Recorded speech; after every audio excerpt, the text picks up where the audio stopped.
Je m'appelle Benoît Penso, je suis praticien d'hypnose spirituelle et j'ai découvert cette méthode en 2012. J'ai fait une première séance pour moi qui s'était assez mal passée en fait, parce que j'étais dans le contrôle, un petit peu c'est n'importe quoi, j'ai tout inventé, je savais tout ça. Et j'ai eu la chance de rencontrer le docteur Mario Beauregard qui, si vous ne le connaissez pas, il a fait deux livres très intéressants, Le pouvoir de la conscience, que je vous recommande. Le Dr Mario Beauregard qui faisait une étude sur les ondes du cerveau pour voir comment ça se passait pour les personnes en hypnose et comparé avec des personnes qui méditaient régulièrement. Donc ça se présente un peu comme ça, c'est-à-dire qu'on a plein d'électrodes sur la tête et pendant 4 heures, il ne fallait pas bouger et j'ai fait une deuxième séance. Et qui, là, je me suis laissé aller, j'ai eu plein de réponses. J'ai fait cette deuxième séance et qui a complètement changé ma vie. Et là, ma vie a vraiment changé, je ne vais pas passer dans les détails, mais je me suis dit, wow, c'est incroyable, il faut que j'apprenne à le faire, il faut que je puisse le proposer à mes amis, à mes proches. Donc j'ai fait plusieurs formations. J'ai commencé par une formation avec l'Institut international d'hypnose spirituelle. J'ai refait une formation ensuite avec la méthode de Dolores Canal, donc son école qui est maintenant gérée par sa fille Julia Canal. Et j'ai fait récemment une autre formation pour pouvoir proposer des séances d'hypnose en ligne pour les personnes éloignées. Ça fonctionne aussi très bien, ça peut fonctionner comme ça. Donc je vais vous parler de Dolores Canal, qui fait assez sévère là sur la photo. Qui était quelqu'un d'assez imposant, si vous l'avez déjà vu, toujours assise dans un gros fauteuil bien ancré, solidement, et qui parle de son sujet qui se faisait pas promener facilement. Donc Dolores Canal, née dans les années 30, elle est partie il y a à peu près 5 ans, oui c'est ça, quelques années, hypnothérapeute et régressionniste, et qui se spécialisait dans la récupération et le catalogage de connaissances perdues. Donc pour elle, l'intérêt, c'était évidemment d'aider ses clients, les personnes qui venaient la voir pour des problèmes, mais aussi d'aller récupérer toutes ces informations qui étaient perdues depuis des centaines, des milliers d'années, soit oubliées, soit tout simplement perdues, pouvoir les ramener aujourd'hui. Donc elle a écrit de nombreux livres, elle a écrit au total 19 livres. Pour l'instant, il y a 3 livres qui sont traduits en français, un 4e qui est disponible au format électronique, et il y en a un 5e qui va être publié prochainement. Donc ses racines dans l'hypnose, ça remonte dans les années 60. C'est en fait son mari, Johnny Cannon, qui était militaire, marine, qui faisait de l'hypnose sur la base pour aider les personnes pour le stress, perdre du poids, arrêter de fumer, ce genre de choses. Donc son mari a eu un accident très grave, il s'est retrouvé dans le coma, il avait vraiment tous ses os de cassé, accident de voiture, et les médecins lui avaient dit que, bon, apparemment il fallait vraiment qu'elle se prépare, qu'il n'allait pas passer les quelques jours, mais pour elle, non, elle était persuadée qu'il allait guérir, ça allait aller mieux, parce que cette personne qu'ils avaient eue en hypnose avait vu des vies passées, mais avait également ramené des informations futures. Donc elle savait qu'il allait s'en sortir. Et effectivement, il s'en est sorti. Mais il a eu beaucoup de séquelles, il a fini en fauteuil roulant, donc Dolores Canal a mis tout ça de côté pour s'occuper de sa famille, s'occuper de son mari. Donc elle a repris son travail en hypnose une dizaine d'années plus tard, une fois que ses enfants étaient partis à l'école et puis qu'elle pouvait enfin se consacrer à son travail. Donc elle a commencé par faire des régressions dans les vies passées. Donc l'intérêt d'aller régresser dans des vies passées, c'est quoi? C'est d'aller effacer des mémoires inutiles. Par exemple, une personne qui meurt violemment dans une vie passée peut, dans sa vie actuelle, avoir des douleurs à une épaule ou à un côté. Par exemple, si vous avez entendu parler du docteur Michael Newton, ça vous parle? Oui? Non? Quelqu'un aussi qui, dans les années 60, de son côté, faisait la même chose, en hypnose, a régressé sans s'y attendre avec un sujet, et qui se voyait sur un champ de bataille dans les années, donc la Première Guerre mondiale, et en fait qui avait une douleur, et donc cette douleur correspondait à la façon dont il avait été tué dans sa vie passée. Donc d'aller effacer ces mémoires inutiles, ça permet aussi de comprendre certains comportements, certaines phobies, qui peuvent être là aussi liées à des vies passées. Ça peut être comprendre des relations. Il y a des personnes qu'on va rencontrer, on ne les supporte pas. Il y a d'autres personnes, inversement, on les rencontre, on a l'impression de les connaître depuis toujours. Donc ça aussi, ça peut s'expliquer par des vies passées. C'est pas systématique, c'est pas toujours le cas, mais ça peut être le cas. Ça peut être aussi pour réactiver des savoirs. Donc elle a commencé comme ça. Et ce qui était intéressant pour elle, c'est qu'elle n'avait pas eu de formation. Donc elle partait un peu à zéro. Elle avait accompagné son mari, mais c'est son mari qui faisait l'hypnose. Donc elle a développé sa propre méthode. Elle a essayé de faire des lectures, elle allait voir beaucoup de praticiens, faire des séances, prendre ce qui lui plaisait, ce qui lui plaisait pas, pour développer sa propre technique. Et sa technique, ce qu'elle a de particulier, c'est qu'elle accompagne les gens, elle amène les gens dans un niveau de transe profond.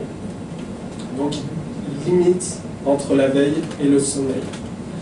Ce qu'on ne fait pas habituellement en hypnose, pourquoi? C'est parce qu'il se passe toujours des choses bizarres quand on est à ce niveau-là. Mais Dolores Cannon, c'est ce qu'elle cherchait. Parce qu'elle savait que c'était à ce niveau-là qu'il y avait l'information et qu'elle pouvait accéder à plein de choses. Ce qui est aussi intéressant quand on est en niveau de transe somnambulistique ou très profond, c'est que le mental n'est pas présent. Et le mental, c'est tout de suite les peurs. Donc en séance, quand on est dans une transe beaucoup plus légère, il suffit de revoir une scène et le mental revient, prend pied, il y a la peur qui est là, et puis la personne va peut-être sortir de l'état. Alors que là, le mental n'intervient absolument pas. Donc toutes ces régressions dans les vies passées, c'est juste la partie visible de l'iceberg. Et ce qu'elle découvrait avec sa technique, ce qui lui arrivait, c'était qu'elle parlait à quelque chose de beaucoup plus grand. Il lui arrivait en séance que soudainement il y ait quelqu'un ou quelque chose qui prenne la parole et qui vienne parler à Dolores Cannon. Et cette, comment je vais appeler ça, cette énergie, on va dire, pour l'instant, avait accès à toute l'information, toutes les connaissances. Donc au début, elle a appelé le subconscient. Et elle a travaillé avec ce subconscient.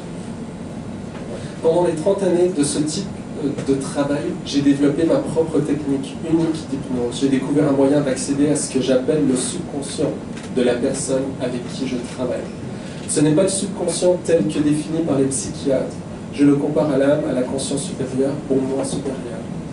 Donc elle arrive vraiment à connecter avec cette énergie supérieure, ce subconscient, que j'appelle moi maintenant le subconscient, conscience supérieure, qui a vraiment accès à toutes les informations. On peut lui poser n'importe quelle question, il a toutes les réponses. Et donc au niveau des extraterrestres, enfin de tout ce qui est c'est lié à ce niveau-là, il y a 3 livres importants qui sont sortis. En fait, comment elle a commencé? Elle était invitée à un colloque, rencontrer des personnes pour parler de son travail.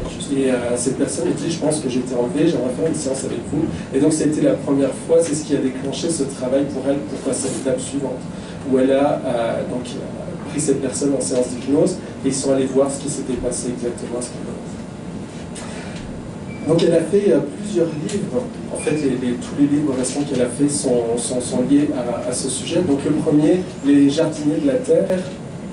Donc ce livre-là s'intéresse sur la genèse de la planète, sur le développement de la vie et sur l'idée que quelque part c'est une expérience à long terme qui s'est faite ici. On peut arriver ici par hasard, mais on aurait été accompagné par tous ces êtres d'autres planètes, d'autres civilisations qui sont venus aider au développement de la planète.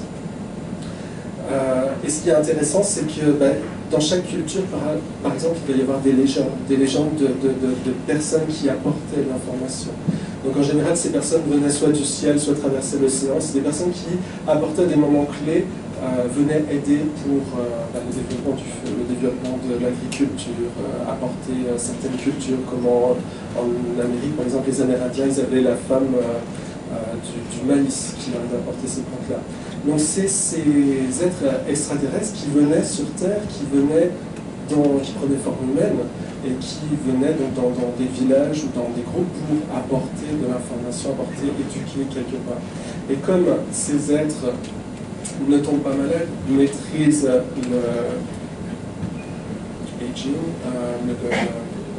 le vieillissement, merci, ils pouvaient rester là pendant plusieurs générations et ils étaient donc considérés comme des dieux. Et je vais vous parler maintenant des volontaires. Donc les volontaires, ou les 3 vagues de volontaires, ou maintenant on serait même à 4 ou 5 vagues de volontaires, c'est quoi exactement? Tout aurait commencé au moment de la Deuxième Guerre mondiale avec la bombe atomique. Où là, les tests, les explosions ont fait qu'il y a eu des répercussions bien au-delà de notre planète. Et donc là, ils se sont dit, oh là là, on ne peut plus les laisser jouer tout seuls, ils vont faire exploser la planète, et ça va avoir des conséquences terribles dans tout l'univers quelque part. Donc il faut intervenir, il faut qu'on vienne faire quelque chose. Le problème, donc ils nous ont donné notre libre arbitre, il y a aussi l'idée de non-intervention. Ils n'ont pas le droit d'intervenir pour venir nous dire quoi faire, puisqu'on a le libre arbitre justement.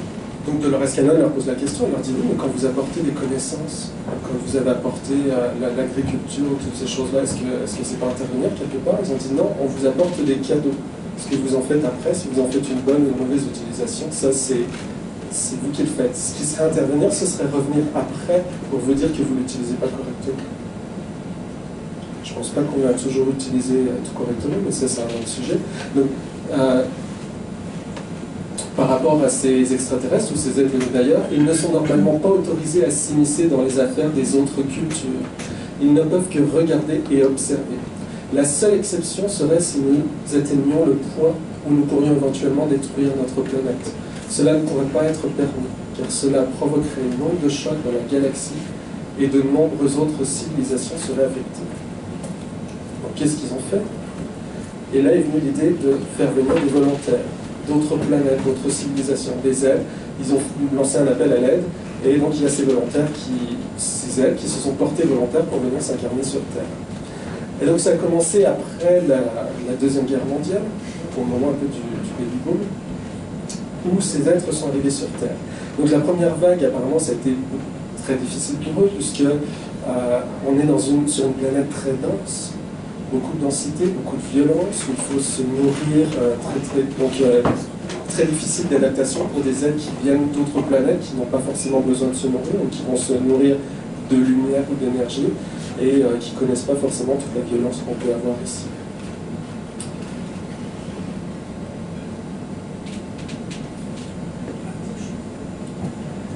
Donc le but, pourquoi faire venir des volontaires? Qu'est-ce que ça va changer de faire venir des volontaires sur Terre? Il y a deux raisons. Le but des 3 vagues est double.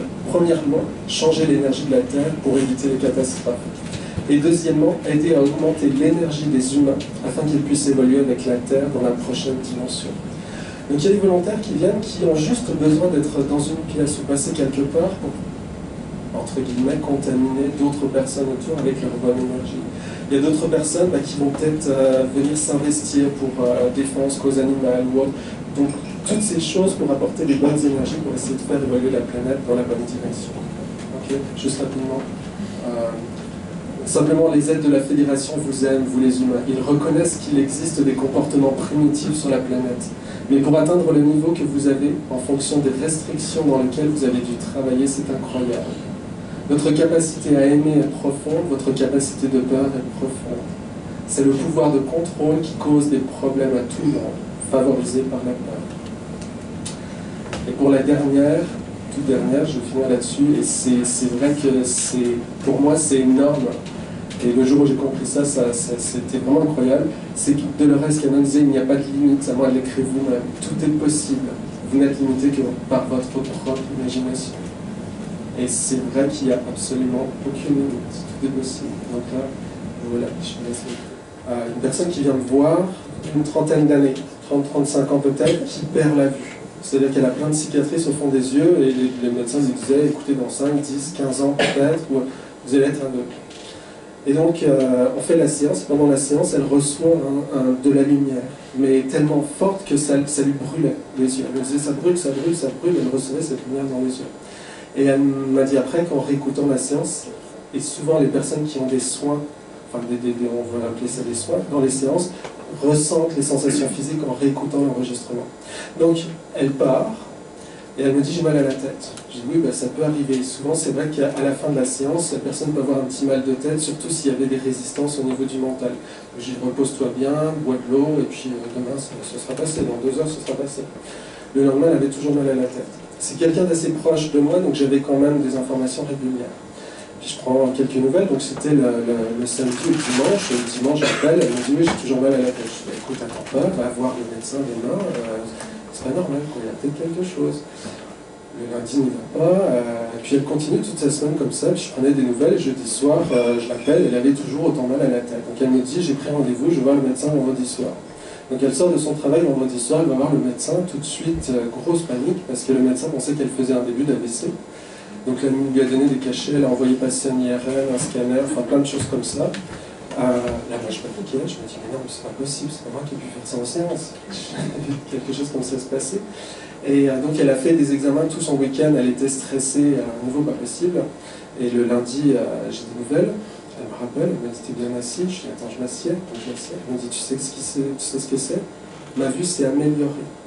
Et en fait, sa vue s'était améliorée depuis une semaine en sortant de séance, et ses verres n'étaient plus adaptés à sa vue, et donc ça lui faisait mal aux yeux. Et son ophtalmo, je pense que ça, lui avait dit, écoutez, on vous fait des nouveaux verres, mais à la vitesse à laquelle ça change, dans 6 mois, il va encore falloir que vous changiez de lunettes. Puis elle m'a rappelé quelques jours après pour me dire, écoute, c'était tout un sketch pour aller chercher de nouvelles lunettes, parce que j'arrive donc chez l'opticien, il voit ma prescription, puis il dit, vous êtes fait opérer des yeux? Elle dit non. Il dit, mais votre vue s'est améliorée? Oui. Donc vous êtes fait opérer des yeux? Non. C'est pas possible. Votre vue s'est améliorée, vous avez dû vous faire opérer des yeux. J'avais dit, écoutez, voilà ma prescription, donnez-moi mes nouvelles lunettes, cherchez pas à comprendre, vous ne croyez pas. Donc oui, il y a des... Mais là aussi, ça dépend de beaucoup de choses. Ça dépend de ce que la personne s'autorise à vivre en séance. De ce que la dernière citation que je vous avais dit, d'y croire. Si vous ne croyez pas que ça peut marcher, ça ne marchera pas. Et des résultats aussi, de réécouter la séance. Et souvent, ça va être aussi de... Bon, là, dans ce cas-là, il n'y avait pas de choses à comprendre. Mais souvent, c'est un message. Donc, c'est de comprendre le message et d'agir en conséquence aussi pour que ça disparaisse. Merci.